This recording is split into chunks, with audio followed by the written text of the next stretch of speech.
One may as well begin with Helen's letters to her sister. Howard's End. Tuesday. Dearest Meg, it isn't going to be what we expected. It is old and little, and altogether delightful red brick. We can scarcely pack in as it is, and the dear knows what will happen when Paul, younger son, arrives tomorrow. From hall you go right or left into dining room or drawing room. Hall itself is practically a room. You open another door in it, and there are the stairs going up in a sort of tunnel to the first floor. 3 bedrooms in a row there, and 3 attics in a row above. That isn't all the house really, but it's all that one notices. 9 windows as you look up from the front garden. Then there's a very big wych elm to the left as you look up, leaning a little over the house, and standing on the boundary between the garden and meadow. I quite love that tree already. Also ordinary elms, oaks, no nastier than ordinary oaks, pear trees, apple trees, and a vine. No silver birches, though. However, I must get on to my host and hostess. I only wanted to show that it isn't the least what we expected. Why did we settle that their house would be all gables and wiggles, and their garden all gamboge-colored paths? I believe simply because we associate them with expensive hotels, Mrs. Wilcox trailing in beautiful dresses down long corridors, Mr. Wilcox bullying porters, etc. We females are that unjust. I shall be back Saturday, will let you know train later. They are as angry as I am that you did not come too. Really, Tibby is too tiresome. He starts a new mortal disease every month. How could he have got hay fever in London? And even if he could, it seems hard that you should give up a visit to hear a schoolboy sneeze. Tell him that Charles Wilcox, the son who was here, has hay fever too, but he's brave, and gets quite cross when we inquire after it. Men like the Wilcoxes would do Tibby a power of good.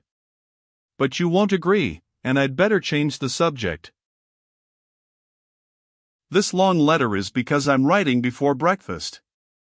Oh, the beautiful vine leaves. The house is covered with a vine. I looked out earlier, and Mrs. Wilcox was already in the garden. She evidently loves it. No wonder she sometimes looks tired. She was watching the large red poppies come out. Then she walked off the lawn to the meadow, whose corner to the right I can just see. Trail, trail, went her long dress over the sopping grass, and she came back with her hands full of the hay that was cut yesterday, I suppose for rabbits or something, as she kept on smelling it. The air here is delicious. Later on I heard the noise of croquet balls, and looked out again, and it was Charles Wilcox practicing. They are keen on all games. Presently he started sneezing and had to stop. Then I hear more clicketing, and it is Mr. Wilcox practicing, and then, a tissue, he has to stop too. Then Evie comes out, and does some calisthenic exercises on a machine that is tacked onto a green gage tree. They put everything to use, and then she says a tissue, and in she goes. And finally Mrs. Wilcox reappears, trail, trail, still smelling hay and looking at the flowers.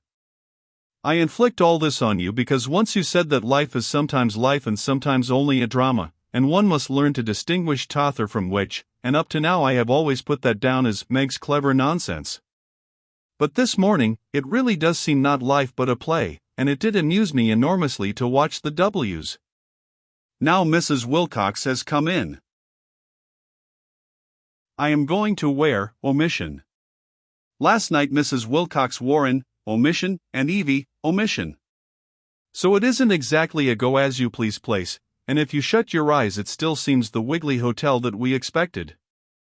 Not if you open them. The dog roses are too sweet.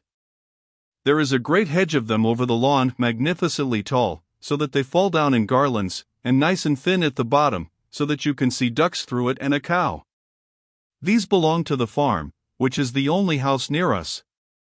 There goes the breakfast gong. Much love. Modified love to Tibby. Love to Aunt Julie. How good of her to come and keep you company, but what a bore. Burn this.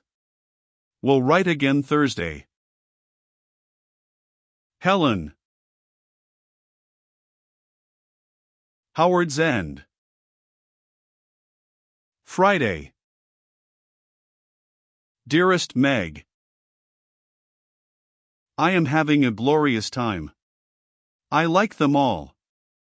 Mrs. Wilcox, if quieter than in Germany, is sweeter than ever, and I never saw anything like her steady unselfishness, and the best of it is that the others do not take advantage of her.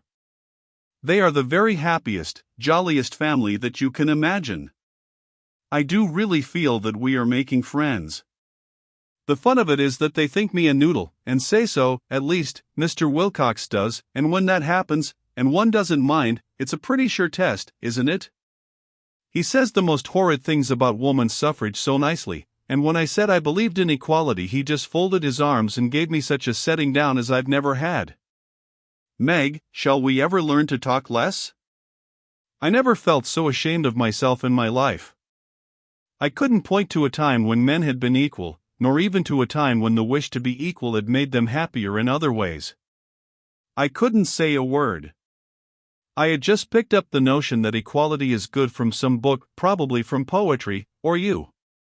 Anyhow, it's been knocked into pieces, and, like all people who are really strong, Mr. Wilcox did it without hurting me. On the other hand, I laugh at them for catching hay fever. We live like fighting cocks, and Charles takes us out every day in the motor, a tomb with trees in it, a hermit's house, a wonderful road that was made by the kings of Mercia, tennis, a cricket match, bridge, and at night we squeeze up in this lovely house. The whole clan's here now, it's like a rabbit warren. Evie is a dear. They want me to stop over Sunday, I suppose it won't matter if I do. Marvelous weather and the views marvelous, views westward to the high ground. Thank you for your letter. Burn this. Your affectionate Helen. Howard's End. Sunday. Dearest Meg, I do not know what you will say. Paul and I are in love, the younger son who only came here Wednesday.